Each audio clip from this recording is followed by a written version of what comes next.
Hello friends, welcome to my channel Study with Shruti.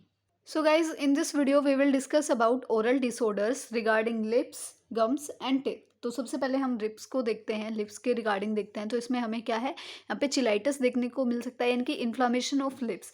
इसमें क्या होता है, which include the junction of lip and skin. जो हमारे लिप्स का जंक्शन होता है उससे लेके वहाँ पे जो स्किन होती है उसकी अगर इन्फ्लामेशन हमें देखने को मिल रही है लिप्स की, तो वो क्या होता है, हमारा चिलाइटिस का केस होता है। ये क्यों हो सकता है, due to lack of moisture. अगर मॉइस्चर नहीं है, सन से एक्सपोजर ज़्यादा हो रहा है, कोई इन्फेक्शन है, या विंड से एकदम बहुत ज़्यादा तेज़ विंड से अगर एक्सपोजर हो गया है, तो हमें क्या है, चिलाइटिस देखने को मिलता है।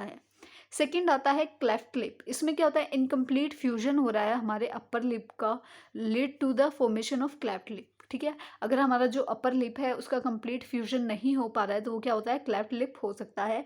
कॉमनली बर्थ जो है डिफेक्ट होता है, और ये क्या होता है, या फिर अर्ली प्रेगनेंसी में जो है ये हो सकता है। अब ये किस वजह से हो सकता है, ear infection, family history, use of tobacco, alcohol, या फिर ड्रग्स जो होती हैं प्रेगनेंसी में जो हम कंज्यूम करते हैं, तो उनकी वजह से जो है ये देखने को मिल सकता है।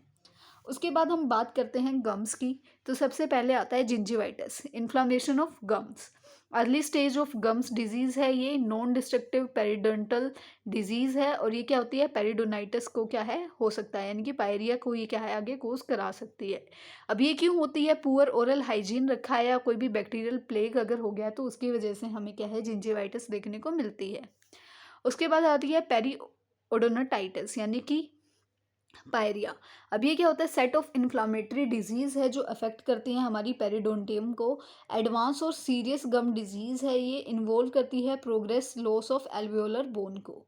अब ये क्यों हो सकती है, किसी भी कैल्कस की वजह से हो सकती है, डेंटल प्लेग की वजह से हो सकती है, परसिस्टेंट अगर जिंजिवाइटिस रह रहा है तो उसकी वजह से हो सकती है, कोई भी बैक्टीरियल टॉक्सिन की वजह से, या फिर इम्यून, ऐसा इम्यून रिस्पॉन्स भी हमें जो है पायरिया देखने को मिल सकता है। उसके बाद अब बारी आती है टीथ रिलेटेड डिसऑर्डर्स की। तो सबसे पहले आता है डेंटल कैरीज, यानी कि tooth decay.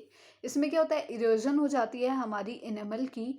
Common erosive process है ये, जो बिगेन होता है एक्शन ऑफ बैक्टीरिया, बैक्टीरिया जो प्रेजेंट होते हैं हमारे माउथ में। ठीक है, जो कार्ब्स वगैरह पे बैक्टीरिया प्रेजेंट होते हैं, तो उसकी वजह से देखने को मिलता है। अब ये क्यों होता है, एसिड एक्शन की वजह से हो सकता है, स्मॉल होल्स हो रहे हैं, या कंसिस्टेंट टूथ एक है, तो उसकी वजह से हमें डेंटल कैरीज देखने को मिल सकती हैं। सेकंड आता है डेंटल प्लेग। अब इसमें क्या होता है, स्टिकी कलरलेस ग्लू लाइक जो जेल या फिल्म है वो बैक्टीरिया की या शुगर की जो कॉन्स्टेंटली बन रही है हमारे टीथ पे, उसकी वजह से हमें जो है डेंटल प्लेग देखने को मिलता है। और ये क्या होती है, फूड या फिर बैक्टीरिया की वजह से जो है देखने को मिलती है। थर्ड होता है dental abscess, collection of pus in the apical dental periosteum and the tissue surrounding the apex of the tooth.